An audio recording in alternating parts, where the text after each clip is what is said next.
Hello दोस्तों, welcome to my new video.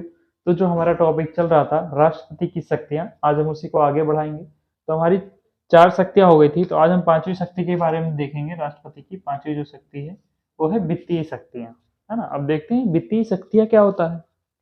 तो जो वित्तीय शक्तियों है, जो वित्तीय शक्तियां हैं, वो आर्टिकल 112 क्लोज 1 में इसके बारे में बताया गया है।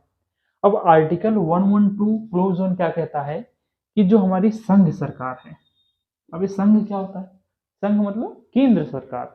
कॉन्स्टिट्यूशन में केंद्र सरकार नहीं लिखा गया है, केंद्र को संघ सरकार ही लिखा गया है। अब बात आती है वो आर्टिकल 112 क्लोज 1 ये कह रहा है कि जो ये संघ सरकार है, जो ये एक वर्ष में, है ना, जो आय और व्यय करती है, जो संघ सरकार है एक वर्ष में जितना आय या व्यय जितना खर्च करती है उसका विवरण, है ना, जो वार्षिक आय और व्यय का विवरण क्या कहलाता है? वार्षिक वित्तीय विवरण कहलाता है। एनुअल फाइनेंशियल स्टेटमेंट, है ना, एनुअल फाइनेंशियल स्टेटमेंट, उसी को क्या कहते हैं? वार्षिक वित्तीय विवरण कहते हैं। अब ये जो वार्षिक वित्तीय विवरण होता है, इसको पेश कौन करवाता है? इसको राष्ट्रपति पेश करवाता है। राष्ट्रपति खुद पेश नहीं करता है, ये करवाता है। कहाँ करवाता है? दोनों सदनों में, लोकसभा और राज्यसभा दोनों सदनों में राष्ट्रपति ही इसे पेश करवाता है। सदनों में, जैसे कहाँ पेश करवाता है? संसद में करवाता है, संसद के दोनों सदनों में। ठीक है। अभी जो लिखा गया है ना, वार्षिक आय व्यय का विवरण या वार्षिक वित्तीय विवरण, ये हम लोग बोलचाल भाषा में क्या बोलते हैं इसको? तो देखें हम बोलचाल भाषा में इसी को हम बजट बोलते हैं।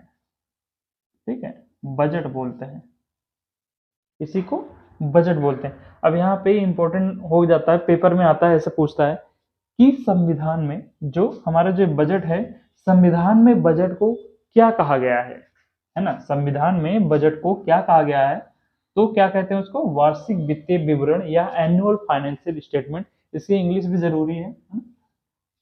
पेपर में दोनों रहेगा, सही रहेगा, क्योंकि कभी कभी अनुवाद करने में गलतियां हो जाती हैं, क्योंकि गूगल से ही अनुवाद होता है। तो आप अंग्रेजी भी ध्यान रखेंगे तो ज्यादा सही रहेगा। Annual financial statement. तो बजट को संविधान में क्या लिखा गया है, कॉन्स्टिट्यूशन में क्या लिखा गया है? वार्षिक वित्तीय विवरण लिखा गया है। ठीक, हम लोग बजट जानते हैं, बजट पेश होता है, बजट, है ना, बजट विधेयक पास होता है संसद में, तो बजट पास किया जाता है, बहुत सारे कार्य। बजट बजट हम लोग बजट सुनते हैं, लेकिन उसी को वार्षिक वित्तीय विवरण कहते हैं।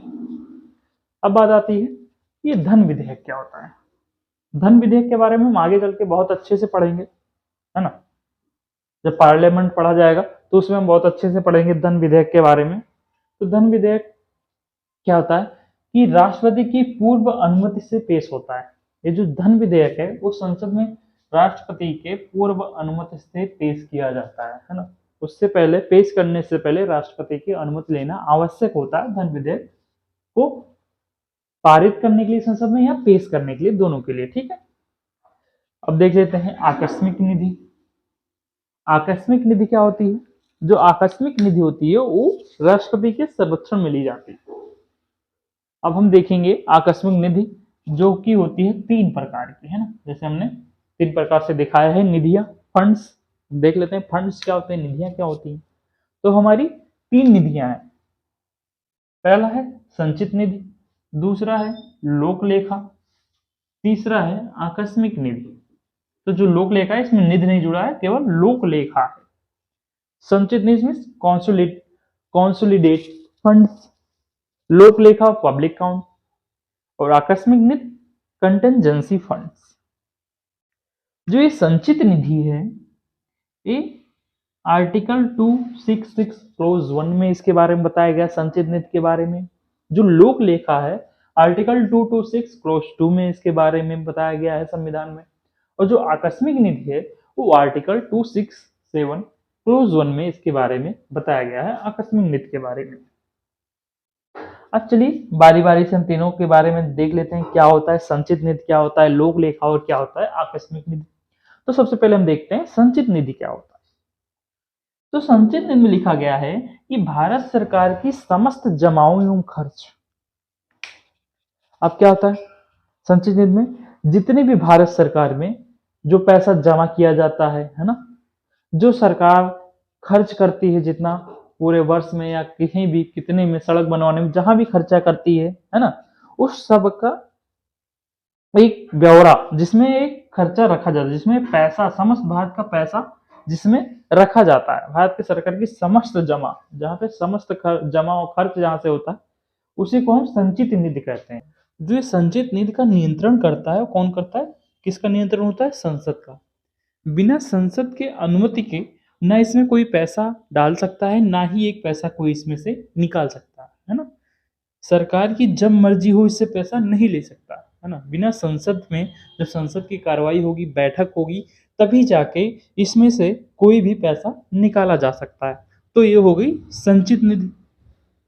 अब बात आती है, जैसे हम लोग पब्लिक जो पैसा जमा करता है, अगर उसको पैसा निकालना हुआ, वो गया बैंक गया पैसा निकालने, और बैंक वाला बोला भाई अभी तो नहीं निकलेगा, इसमें संसद जब आपको पैसा देगी तब निकलेगा, है ना। संसद में पहले कानून पारित कराया जाएगा, बैठकें होंगी, उसके बाद आपका पैसा निकलेगा। तो आप लोग क्या बोलोगे कि भैया मेरा पैसा दो, आज के बाद से हम बैंक में पैसे नहीं रखेंगे, है ना, क्योंकि हमको तो तुरंत पैसा चाहिए। इसलिए पैसा इंसान रखता है बैंक में कि उसको जब चाहे, जब उसको हो अर्जेंट में उसको पैसे मिल जाए। लेकिन ऐसा पैसा इसमें नहीं मिलता संचित निधि में। इसलिए सरकार ने क्या किया, एक लोक लेखा बनाया, पब्लिक काउंट। पब्लिक काउंट में आर्टिकल 266 क्लोज 2 में बताया गया है कि लोक जमाओं से मिलकर एक लोक लेखा तैयार की जाती है। लोक जमाओं से मतलब जो हमारा पब्लिक का पैसा है ना, जो लोग, जैसे हम लोग अपना अकाउंट खुलवाते हैं, किसी भी खाते में खुलवाते हैं, वो कहाँ सारा पैसा जाता है, आरबीआई के पास जाता है ना, सरकार के पास ही तो जाता है। लेकिन जब हमको जरूरत होती है तो हम अपना पैसा वहां से निकाल सकते हैं। जब हमें जरूरत होती है पैसे रखने की तो हम रख भी सकते हैं तुरंत, है ना, तुरंत हो जाता है। तो इसीलिए लोक लेखा बनाया गया था कि जैसे, और ये जो लोक लेखा है ये बैंकर की भांति कार्य करता है। बैंकर में जैसे हम बैंक गए पैसा निकाल लिए, है ना, बैंक गए पैसे डाल दिए, तो ये बैंकर की भांति कार्य करता है। और जो लोक लेखा पे जिसका नियंत्रण होता है वो वित्त मंत्रालय का नियंत्रण होता है लोक लेखा पे, ठीक है। अब देख लेते हैं तीसरा, आकस्मिक निधि, कंटेंजेंसी फंड। कंटेंजेंसी फंड क्या होता है, ये नाम से ही पता चल रहा है आकस्मिक, है ना, अचानक कोई आपदा आ गई तो उसके लिए फंड कहाँ से लाएंगे, है ना। क्योंकि जो ये संचित फंड है ना, कंसोलिडेटेड जो फंड है, यहाँ से तो पैसा आसानी से निकाल नहीं सकती सरकार, है ना। सरकार तो यहाँ से निकाल नहीं सकती बिना संसद के। वहाँ बैठकें होंगी, कानून पारित होता, विधेयक बनेगा, तब जाके यहाँ से पैसा निकलेगा, तब तक आपदा तो खत्म हो जाएगी है। और अगर हम चाहें लोग लेखा से ले लें तो पब्लिक परेशान हो जाएगी, वो बोलेगी हम क्यों पैसा दें भाई, है ना, हम पैसा क्यों दें। तो पब्लिक से भी नहीं ले सकते आप। तो इसलिए 2005 के बाद, है ना, 2005 के पहले ऐसी कोई निधि नहीं थी अपने इंडिया में। अपने इंडिया में कोई ऐसी निधि नहीं थी। तो 2005 के बाद आकस्मिक निधि बनाई गई, है ना। आपदा के समय में, जैसे अभी भूकंप के झटके देखे गए हैं, तो कहीं कुछ भी आपदा, जैसे बिहार में बाढ़ आ गया था, है ना, वहां पे जो खर्चा करना होगा तो सरकार यहाँ से संचित निधि से और लोक लेखा से ले नहीं सकती, इसलिए उसने आकस्मिक निधि बनाई हुई है। तो एक किस लिए होती है ये, आर्टिकल 267 क्लोज 1 में इसके बारे में बताया गया है। आकस्मिक व्यय हेतु होती है ना, कोई अचानक आपदा आ गई तो उसके लिए होता है। जैसे क्या होता है, हम लोग क्या रखते हैं, जैसे मैं आपको यूपीएससी एस्पिरेंट की आपको बात दिला दूं, जैसे हम लोग घर से आते हैं पढ़ने के लिए, है ना, रूम लेते हैं, तो कुछ पैसे हम जैसे 2-3 हज़ार रुपये बैग के सबसे निचले पार्ट में रख लेते हैं और भूल जाते हैं, कि ऐसा कहते हैं कि इसको हम भूल गए हैं, जब हमारे पास कोई आपदा आएगी, है ना, जब बहुत ज़रूरी होगा हमें, तब हम इस पैसे का इस्तेमाल करेंगे, इससे पहले हम इस पैसे का इस्तेमाल नहीं करेंगे। उसको हम भूल जाते हैं रख के, है ना, उसी को आकस्मिक बोलते हैं। और कुछ पैसे हम रख लेते हैं कि रोज के कार्य हेतु, है ना, सुबह दूध लाना है, सब्जी लानी है ना, रोजमर्रा के खर्चे के लिए हम ऊपर पैसे रख लेते हैं। तो ऐसा सरकार भी करती है ना। वो 3 प्रकार से पैसे रखती है, संचित निधि, लोक लेखा और आकस्मिक निधि, जो आपदा अचानक आती है उसके लिए रखता है। और जो आकस्मिक निधि पे जिसका नियंत्रण होता है, किसका होता है, वो राष्ट्रपति का होता है ना, राष्ट्रपति का होता है। अब जैसे कहीं भी आकस्मिक आपदा हुआ तो वहां पैसे की जरूरत है, तो प्रधानमंत्री क्या करेगा, यहाँ से आकस्मिक निधि से पैसे निकाल लेगा। चूंकि कल हमने देखा था कि ये जो आर्टिकल है ना 277 में हमने देखा था, क्या होता है आर्टिकल 277 क्या कहता है, ये कहता है भारत में कुछ भी होता है ना, कोई भी विधेयक, कोई भी कुछ भी कार्य होता है तो किसके नाम पे होता है? राष्ट्रपति के नाम से ही होता है। तो पैसा तो प्रधानमंत्री निकालेगा आकस्मिक निधि से, लेकिन नाम किसका आएगा? राष्ट्रपति का ही आएगा, है ना? क्योंकि राष्ट्रपति अपने विवेकानुसार कोई भी कार्य नहीं करता है, वो मंत्रिपरिषद की सलाह से कार्य करता है ना? तो प्रधानमंत्री पैसा निकालेगा, नाम आएगा राष्ट्रपति का। तो ये होता है नियंत्रण राष्ट्रपति का होता है।